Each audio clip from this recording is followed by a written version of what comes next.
The Debrief is supported by Beyond Rest. Beyond Rest provides the most relaxing flotation tank experience in Australia. Locations across Melbourne. Visit beyondrest.com.au. All right, yeah, we'll be in touch.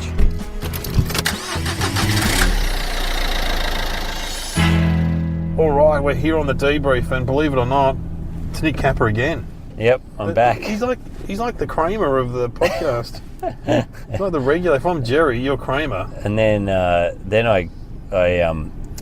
got busted for having that racist rant on stage, and my life hasn't been the same since. He never came back. He never came out of that, did he, Michael Richards? No, we was talking about that on the podcast the other day about what could he ever? No, Could he ever come back? No, because race. It's funny. The comic Wayne Deacon was saying in there. Never underestimate race in America and class in England. They're the two big things. Whereas in Australia, they're not as big a thing. Because there's so many black people in America too. Yeah. It's like a whole... A lot of comics come out to Australia and they go, "Where are your black people?" Yeah, I know. Like, that's kind of like a thing that a lot of American comics will open with. Yeah. But see, we didn't have slavery. Well, we had some Aboriginal slavery, but there wasn't a lot of slavery going on. Yep. Probably Indonesian slaves and stuff like that, and Afghans. Oh, yeah, there's still slavery, but... There's still slavery, that's right. Yeah. It's corruption, but at a level... I don't know, I think Australia, we're so laid back that we're like, oh, look, our country isn't corrupt, but they're like, yeah, no, we're corrupt. We're just... Yeah, there is... It's operating on a different... It's a different level. It's a different level, yeah. It's where we can... It's not on the surface, so who cares, man? Man, everyone's doing all right. Everyone's doing okay. That's why, what's his name? Russell Brand wrote that book, Revolution, about how there's going to be a revolution. It's like, most people can have a kebab at night and watch TV, then there's not going to be any revolution, mate. Yeah. That's what his mate Noel Gallagher from Oasis said. Yeah, right, everyone's going to get their pitchforks out and head down to Sainsbury's. You know, it's not going to happen. Yeah, exactly. Everyone's so comfortable, it's just not going to happen. Capitalism has made a nice, comfy blanket for people. Yeah. You know, exactly. It's you can have all you want, you know. Yeah, and even people in Australia, there's poverty. Yeah. The people that are there's not enough of them to start a revolution. They're really poor, and also they've got so much other shit on their plate, feeding their kids, health problems, addiction, whatever. They're not going to. Bourgeois people start revolutions generally. Yeah. People say, and then the working class follow. It's normally the middle class intellectuals that go, "We should have a revolution." Yeah, but now also you just have all this kind of infighting from different... Yeah. So you have like the... Trevor Noah thing. And they said that Trevor Noah did that set and people go, oh, fucking... You know, it was a pretty crook set, but he did it 3 years ago and no one complained then. Oh, yeah. You know, well, that's a whole... I didn't watch it, but I read about it. That's a whole thing about past... I mean, people brought up some of my old routines. Bloody hell. Not that I was ever racist, but... yeah. Oh, yeah. There's dodgy stuff in there. Oh, yeah, of course. Yeah, and then so that... No, they used to have jokes about E Street. Fucking hell. Someone brings that up. I used to do this joke about how in this happened all around Australia, they added a 9 to phone numbers and 8. Remember that, when they did that? Yep. And I used to say... I was telling all the kids, I didn't laugh the other day, about how... Because I've got a very common name, Dave, the government sent me a letter and say I've got to be 9 Dave from now on. Man, they used to smash in the 90s. It was just so on topic. It was like, fuck yeah, 9 Dave, I love it. And it's one of those ones where everyone knows it, even if they kind of don't know about that. They know it. They know it. Yeah. Oh, maybe we should bring it back. No, it's not going to work. But we've just come from the Comics Lounge in North Melbourne. Yeah. Which is like a... It's a one Melbourne comedy club that runs sort of most nights a week, like a classic comedy store or whatever in Sydney. You feel like a real kind of TV show comic there, don't you? Yeah. You go there. It's got the seedy room out the back. The green room, yeah. And it's not everyone sits there and talks and and you kind of got the big It's a real club and it's nice. Yeah, it's good, but they can get some fairly bogan crowds there though. Oh, yeah. Because the thing about that, they sell tickets in the outer burbs. They have a ticket sales force. Yep. And they just go out and sell these tickets, and so you know they get. Sometimes I've had a few hairy nights there, like Bucks nights and that kind of shit. Yeah. But most, I mean, my comedy's pretty mainstream, believe it or not. So it always goes well there. Yeah, you stopped clowning a while back, and that's been good, man. Stop clowning. You remember when you were clown school? I went to that French clown school, and that guy called me an asshole, and I've heard stories about that. It's like, I did this corporate video, and one of the girls in it was saying she went there, and was like, and he's like, okay, everyone's got to kiss someone now. You got to kiss, and she's like, I don't want to kiss any of these people. What's going on? Yeah, the Dr. Brown guy. Yeah, he went, didn't he? Yeah, he's cool, and he got kicked out. He got kicked out? Yeah, the guy hated him, and I lived in what used to be the old studios. We all lived there. Oh, in Brunswick. And they used to lend it out, and one time they hired it out to Dr. Brown to do one of his clown courses, and it was the weirdest week of my life. People crying, because they make you cry. If you're not funny, it's like Scientology kind of. They go, fucking... Do they break you down? Yeah, break you. Yeah. It's like the army. Well, that's crazy, though. Who wants to do that? One guy walked into the kitchen, like, this is where I live. This guy walked in the kitchen, and he had a goon bag and one of those big barbecue prongs in his hand. Yeah. And he goes, which is funnier? And that's what he said. Which is funnier? What do you say to that? And I was like, man, just go with what your heart tells you. And he goes, I've been trying to do that. I don't know which is funnier. And I've been trying to write a routine on this, just living with clowns for a week. It was clowns are... It was hilarious. Depressed, aren't they, people, normally? I don't know who they are. They're usually pretty, like, fit kind of people. Yes, because they do physical acrobats and stuff. Right. That's right. One guy knocked on the door and said, is the clown course on today? And I said, no, mate, it's not on today. And he goes, are you sure? It says it's on today. I said, mate, I think I know when there's a fucking clown course happening in my house, okay? Get your big feet out of here, you fucking idiot. Take your little bike and go. Oh, man. And one time I decided, because they're always making heaps of noise, and I was like, it was cool. I wanted to do the course. He offered me to do the course. So you didn't do the course? No, I didn't do it. He offered me to. He said you should do it for free. You're living with it. You might as well do it. And then 3 days in, I said, yeah, okay, I want to do it. And he goes, oh no, you're 3 days in. Mate, it's 3 days in, mate. You can't fucking turn up to the clown course. You'll lose Have you ever done a course in comedy or any kind of course like that? Years ago, I did like a hobby acting course. Okay. You know, it was a long time ago when I was like 19. But I just did it to meet people. And it was fun. I remember... what, girls? Just people. Yeah. Sure. No. It was... you were lonely. I wanted to do the acting, but then also I just hung... Most of them... I was 19, and most of them were in their 30s. God help me. So I was just hung with this crew of like... As Red Gun once said... 30s. I was only 19. I was only 19, mate. Really? In their 30s?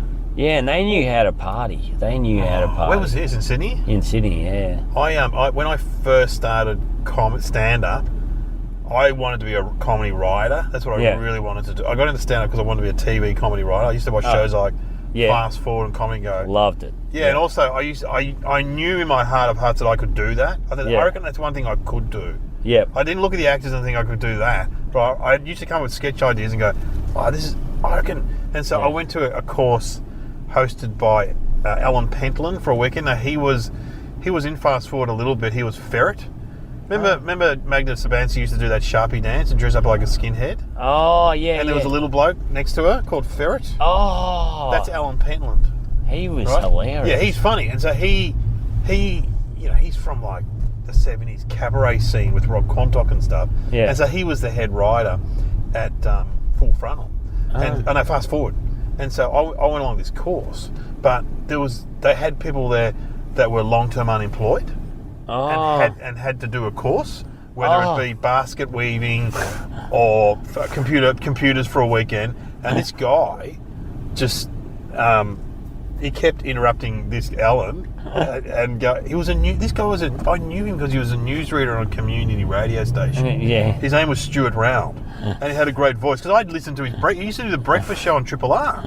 So you know the one that Geraldine Hickey does now. Yeah. And I did for years. This guy was before my time, but he was the newsreader, Stuart Round, and he spoke like this. He had a very good voice, but he obviously didn't want to be a comedy writer, right? And he admitted, he goes, I'm only here, Alan, because the Centrelink are making me do this course. Yeah. So Alan, and he sort of thought he was doing like an interview show. He'd say, so Alan, tell us how you started in comedy. And Alan would go, I did the last laugh and I did this. Yeah. Yes, but Alan, where was... And eventually Alan goes, look, I'm going to have to ask you to leave. Because he wouldn't shut up. He had to ask this guy to leave because he wouldn't shut up. But anyway, Have to ask you to leave. yeah, he'd ask the guy in the comedy writing Kicked course out of to a leave. comedy writing course. Kicked out. Oh, basket weaving it is. Yeah, he had the basket weaving. Oh, hello. So how did you first get into basket weaving? But anyway, courses. Yeah, look. Since then I've taught them, but Do you know what was so funny about this acting course? Was we used to do the the improv games before we it's like the theatre warm-up, sports. the theatre sports, and I had no idea about comedy, nothing, and I really enjoyed those. And I said, you know what you should do? You should do these, because at the end of every 8 weeks we'd put on a stage show, you know. And anyway, I said, you know what you should do?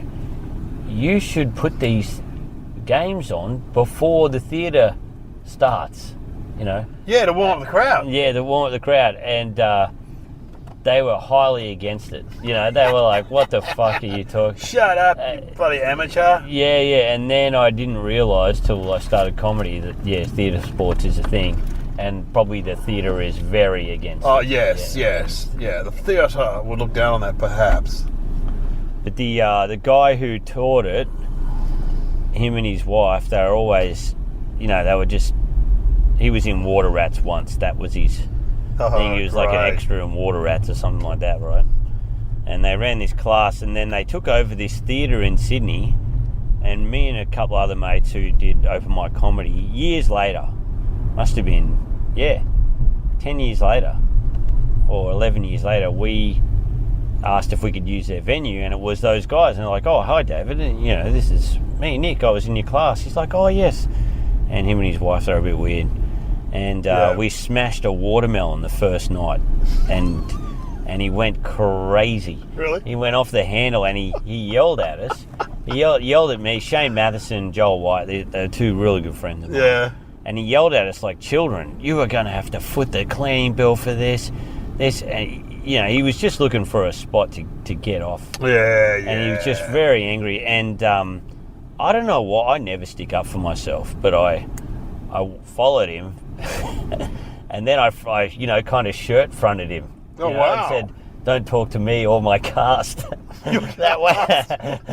You use the theatre term. Yeah. And we were just fucking open mic comics who'd written. It was the worst show possible. Anyway, then he... Those theatre guys, because you know why? Because they all have these...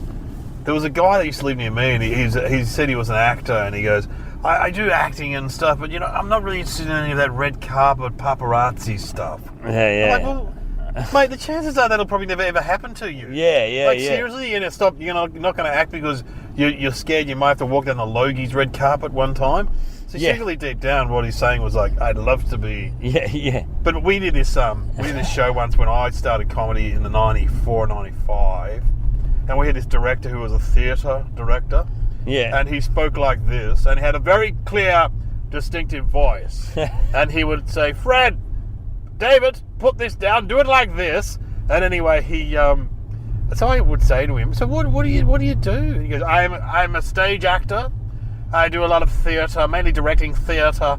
And I go home, I turn on Neighbours at night, and they go, we've got a new footy coach, Gary. And he walks out and goes, all right, boys, let's grab it. It's like he was playing the footy coach on Neighbours. But he also, before our show, we had our first night, my girlfriend was standing in the bar, and he heard his thespian friends stood up in hats and scarves, and he goes, Cedric and, you know, Thea, you got to remember, it's just a bit of a giggle, this show, a bit of a giggle.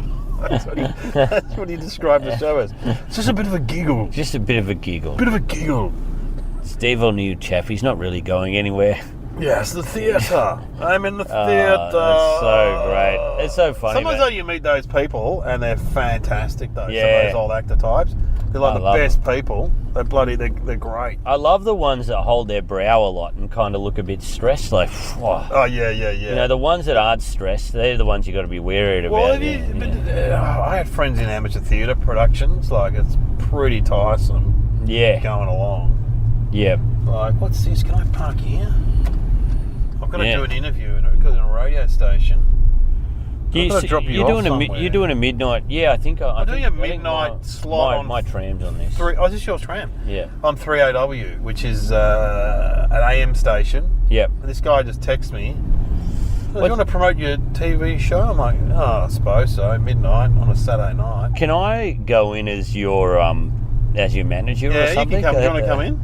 I'll go in and go, excuse me, I've got Dave O'Neill at the, where's he going to be sitting and all that kind of thing? Hey, you're welcome to come in if you want to. But do you really want to be, can you really be fucked? What would I do though? I'll just sit there, but he might put you on. I'll go, you know, some of these guys are pretty loose units, especially the ones that do nights. They're like, yeah, mate, you want to fucking pull up a seat. Really? So what? Would this guy be some kind of like? No, he's a filling guy. King? Oh, no, he's like a filling dude. So he's like, I'm filling in. Do they just have your business card on the notice board there or something? Yeah, they got my number. I don't. 3AW is one station that I've been on like once or twice. I went on it once, and so it's for people. Most people don't know where it is. It's in the middle of the city, in the middle of the CBD, and it's fucking so hard to park around here. Yeah. We're looking for a park now, and it's 11:30. Yeah. And so I struggle to get in. Dennis Walter interviews me, right? Now he's a singer basically. He's a nice guy, right? And so it was like this. It was like, so I was promoting a book or something. Oh, David, you've got a book out now. It's called Everything Tastes Better Crumbs, and it's very funny. You talk about crumb food. We love crumb food. I'm like, yeah, I love crumb food. And he goes, so what's the best bit? I go, I say about I reckon 4 sentences. And he goes, hang on, we've got a bit of an update on the bushfire situation. Yeah. And then he goes, that's it. No, we've got to talk about bushfires or something now, or floods or something it was. And I was just out the door. I went, fuck, I travelled all this way for like 3 minutes or something. I've done on AM stations, because I've done ABC a lot. Yeah. You're normally on for 15 minutes at least, because they've got nothing else to talk about. You always got to travel to the TARDIS in South Bank to do these 5-minute interviews. You're like, okay, I'll meet you in the TARDIS. Oh, the TARDIS. And you're there for you're on there for 3 minutes. You go, you could have just done this over the phone. Why'd I have to go to South Bank in the fucking TARDIS? Like, get me out of this TARDIS. They put you in this cube. Yeah, I know. They put you, about 3 different people walk you to an elevator. You go, oh, cool, this must be a big deal. And then they get you on for like 1 minute. Okay, so what is it like dating in the country, Nick? Oh, it's this. It's so funny. But whenever you do the Ballarat gig... Oh, yeah, they want you to go on. They always want you to go on. They also say, are you going to be in Ballarat at 4:30? Like, no, fucking, I'm not going to be in Ballarat at 4:30. Why would I be in Ballarat at 4:30? The first 2 times I did it, I thought I was the king. I was like, because I'd moved to Melbourne and, they thought, I want you to do this. The guy goes, yeah, I see you're on this Ballarat lineup tonight. Would you like to come and do a radio spot? And I was like, yeah, I thought I'd made it, And I realised that every other fucking comedian avoids this interview. So I was like a sitting duck. That said, though, the woman that does it, Nicole Tversky, normally she's very good. She's actually a good interviewer. Yeah. She goes out with the comic. Oh, nice. Yeah. But to travel in for that whole... Oh, man. One time I did it, and I think I was late for the gig because of the bloody... Because of the radio interview? Yeah, because of the radio interview, because you got to drive 2.5 hours. Oh, that's the nature of fame. I don't know if... I think I mentioned it on this once. I said to them, yeah, I'm from the country. I'm from New England, where Barnaby Joyce... I saw Barnaby Joyce and Tony Windsor in a fight once over who had the biggest bull bar at the party. And she's like, oh, yeah, like that sarcastic. Yeah, I said, yeah, they got in a fist fight. I broke it up, though. And, at the end of it, she just goes, you're a disgrace. Who said that? I don't know, this lady, it was funny, though. She's like, Because I had her on this whole time, you know. Yeah, she said, "You're a disgrace, Nick," and I was like, "Yeah. I am." Disgrace. But, you know, I guess that's just when you're lost for words over like, what the fuck has this interview become? It's a waste of both of our time. I don't know how am I going to park. Yeah, I don't know where you're going to park, man. Is 3AW kind of one of those ones where they just play the sport when they got nothing else to play? Yeah, no. That's more SEN. Okay. And those ones, 3AW is more, they just have talk back. Oh, talk So back. it's like, let's get old ladies and old guys ringing up. Yeah, I reckon they should all get back to their own country. Yeah. Oh, they have a lot of that. There's a lot of that going on. Oh, yes. Hello, Philip. All they need to do is everyone needs a job. Yeah. Give them a job, they'll get off the drugs. National service is always a big National service. When I was a boy. So I think he's going to talk about tonight what makes people laugh. That'll be good. Dad's Army will come up. Dad's Army. Ain't I Hot Mum? It'll be Paul Hogan. Hogan's Heroes. Oh, I love Hogan's Heroes. I watched it the other night. Bloody funny. My mum was a big fan of Hogan's Heroes, and we bought it for her for Christmas, and we had a good laugh. It was real funny. Yeah. And then we bought her this other one she always wanted called Steptoe and Son. Yeah, Steptoe and Son's funny. And I was like, I remember watching it when depressing. It was so depressing. Yeah. It's about a father and son in the junkyard, isn't it? Yeah. It's great. But they won a competition. That show was in a competition. Really? Yeah, they used to do this thing called BBC Showcase, and that won a competition. Yeah, and so did Are You Being Served? I think. Really? I'm free. Yeah, that was in a competition too. Are You Being Served? That was remember great. that? Mr. Slocum, my pussy was wet in the rain. It's just basically innuendos. Innuendos the whole time. And then John him and the gay guy going, I'm free. It's like, my dad would sit there and fucking piss himself. Oh, man. Ain't Half Hot Mum was his favourite one because A, it was the military, so Dad was in the Air Force. Yeah. B, it was set in India, so you had all those Indian jokes.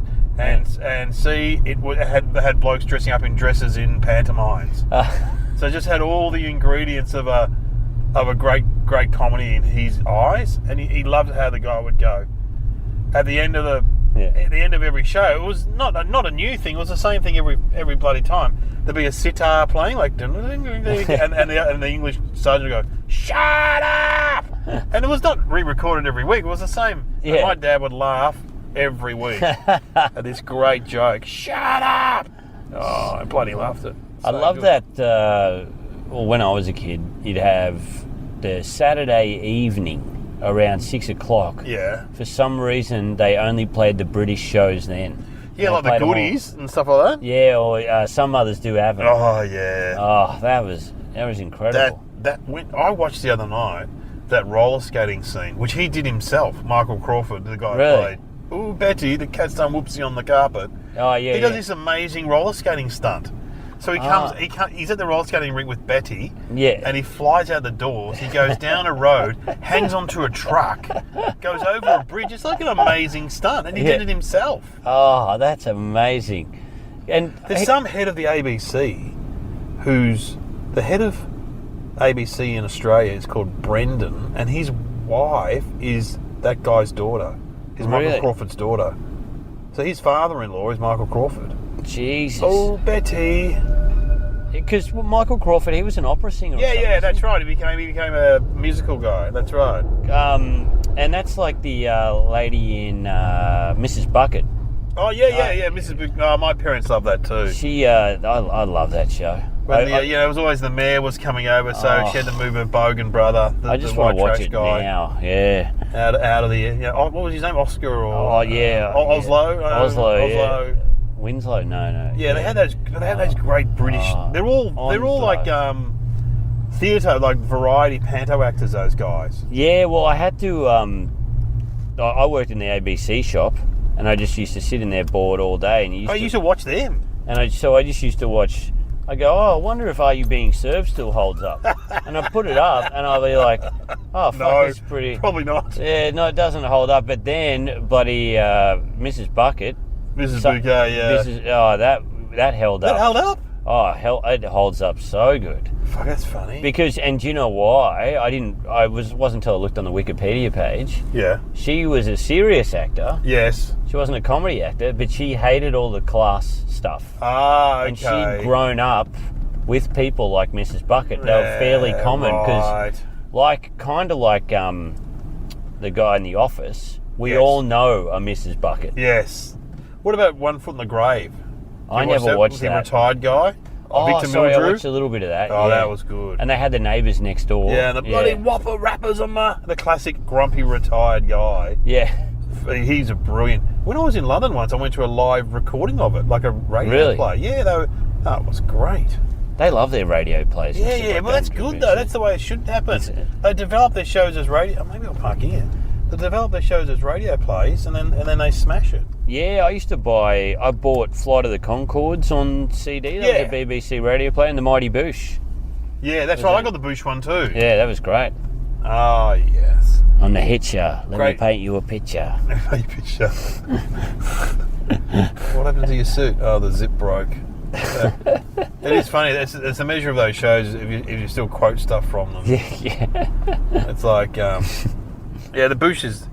The best Boosh episode is the party one. Remember the party one? So it's when... This is a TV show. Yeah. Which, what's his name? Not Julian, the other... No, Julian's having a party. Yeah. So he's the straight guy, sort of. The jazz-loving. And he goes to Noel... I don't want you to make a big entrance. It's my birthday party. Please don't make. Do you remember that? And he comes in on like a sleigh held by slaves or beautiful women or something like that with fanfare.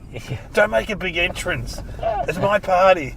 I like it how they're in this surreal world, but every now and then they bring up things. He goes, yeah, it's just normal suburban stuff. He goes, that's why it's so good. We went on a gap year. He goes, yeah, you went on a gap year. Remember you used it all that time trying to find a torch? Oh, look at this torch.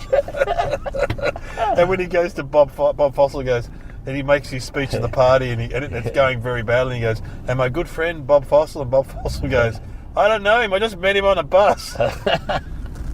Rich Fulcher, that's his name. Very funny. I saw that Rich Fulcher guy when he did one of the characters from it, Eleanor the Tour Hall. Yeah, right. I saw his show in Melbourne when he had the great Xavier Michaelides playing his sidekick. That was, and he had a real good line, and he goes, my dad was a whaler, but he was afraid of boats, so he just used to harpoon the whales from the beach. Good shows, man. Oh, man. Mighty Boosh. Yeah. The Boosh. They should get back together. I think they are. I heard they were getting back together. There's a guy I do gigs with whenever I go to Perth Fringe. I always see him, Joey Page. He's a real nice fella. And he's a good comic. Really good comic. And he's married to a girl from Perth. And he just does Perth Fringe and that's it. But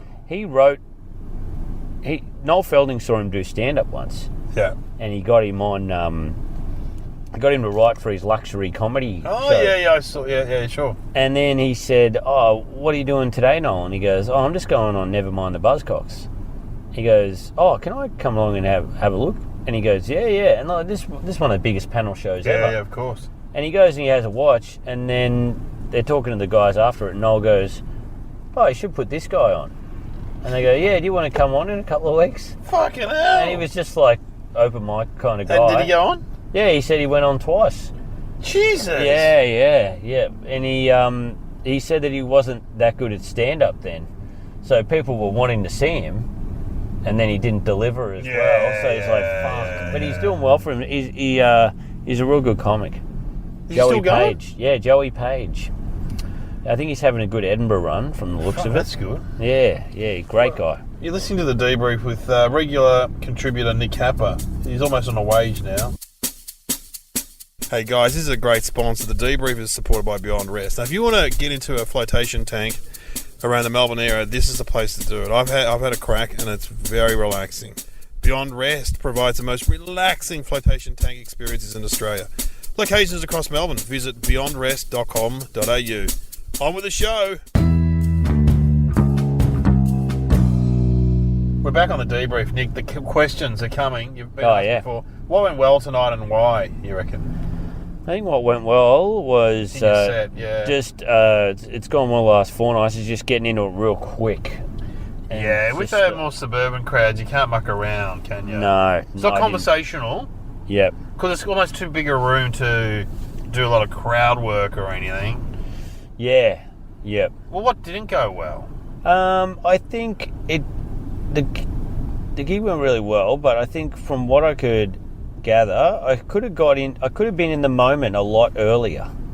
It's not till I'm like halfway through the set that I go, I can move around a bit now. Yeah, right, okay. I can move around, I can be myself. Is that because you're anxious, kind of? Yeah. I do it a lot when I play big shows, like 300 or 400 and also people. That place is just having a look at you and saying, is this guy appropriate for our room, kind of thing?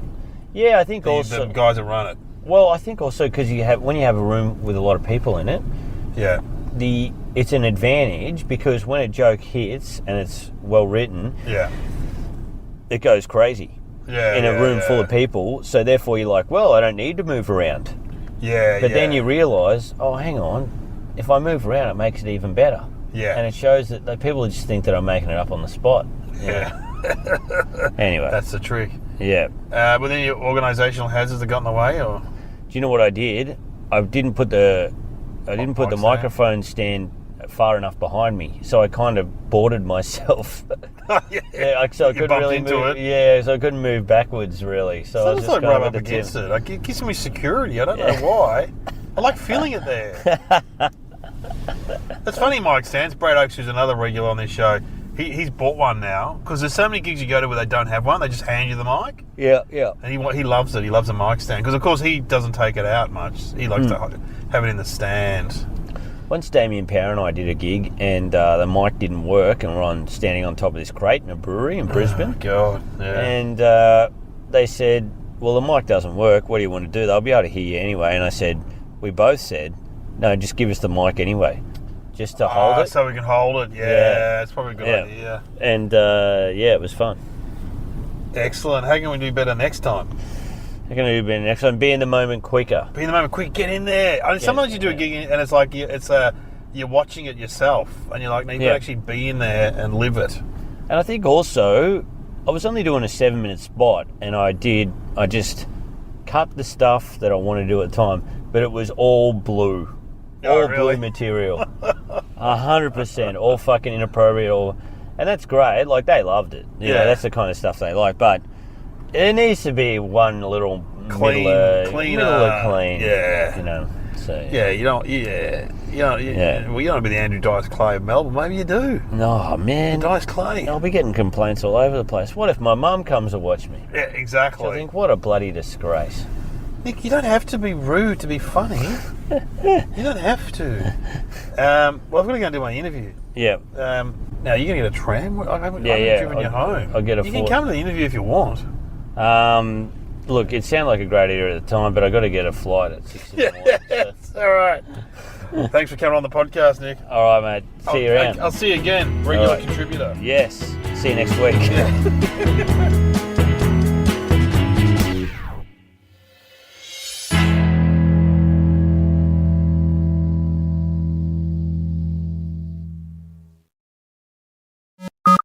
Phone hacks. Hey guys, if you are looking for a new podcast, check out the Phone Hacks podcast with comedians me, Mike Goldstein, and Nick Capper. Yep. Yeah, it's a podcast where we go through each other's phones and we also have a special guest. We go through their phones. So the results are both cringy and funny. Also sending hacks from each other's accounts on Twitter, Facebook, and Instagram. It's been ruining our lives, but it's been highly entertaining. So make sure you get in on it. It's on the Nearly Network as well. Check it out. Yep, please check it out because we've sacrificed a lot. Phone hacks.